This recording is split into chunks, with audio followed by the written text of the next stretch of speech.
Bristol میں جشن عید میلاد النبی صلی اللہ علیہ وآلہ وسلم کے سلسلے میں پرنور محفل میلاد کا اہتمام کیا گیا، جس میں عاشقان مصطفیٰ صلی اللہ علیہ وآلہ وسلم نے بڑی تعداد میں شرکت کر کے سرور دو عالم صلی اللہ علیہ وآلہ وسلم سے عقیدت کا اظہار کیا۔ برسٹل سے دیکھیں گے تنویر بخاری کی رپورٹ۔ کرم ہوا ہے خدا کا جن پر، وہ ان کی محفل سجا رہے ہیں۔ آگے سنیے۔ بلایا ہے جن کو میرے نبی نے، بلایا ہے جن کو میرے نبی نے، بلایا ہے جن کو میرے نبی نے، وہی تو ان کی محفل میں آ رہے ہیں۔ برسٹل کی جامع مسجد ایسٹن میں عظیم الشان محفل میلاد مصطفیٰ صلی اللہ علیہ وآلہ وسلم کا انعقاد کیا گیا۔ قاری عبد الرحیم رومی نے خوبصورت تلاوت سے محفل کا آغاز کیا۔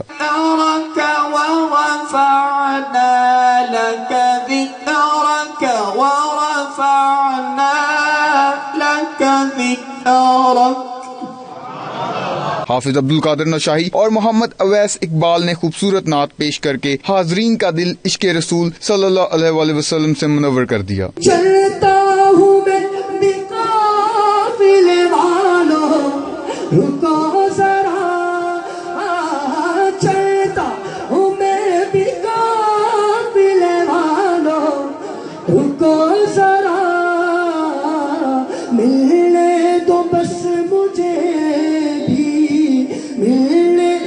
بس مجھے بھی اجازت رسول کی، ہمیں تو جنت میں لے کے جائے گی چاہت رسول کی۔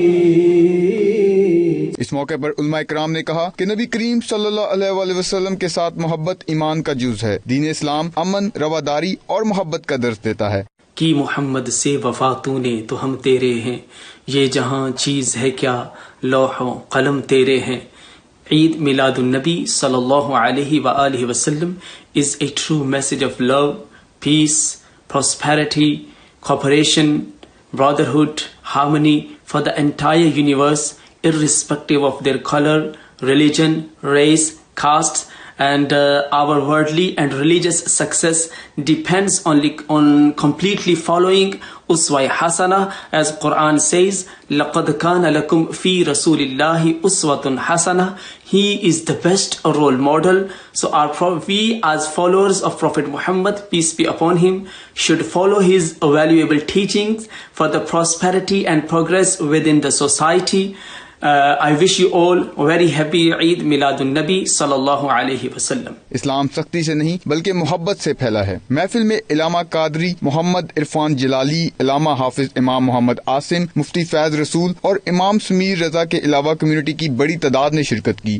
نہ لوح قلم سی، نہ سورج چاند تارے،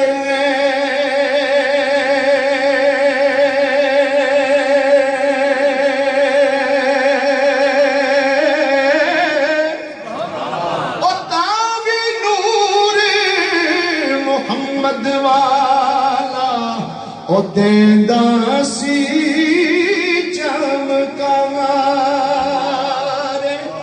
حافظ گل محمد نے خصوصی خطاب میں نبی کریم صلی اللہ علیہ وآلہ وسلم کی سیرت طیبہ پر روشنی ڈالی۔ آخر میں پاکستان کی سلامتی کے لیے دعائے خیر کی گئی۔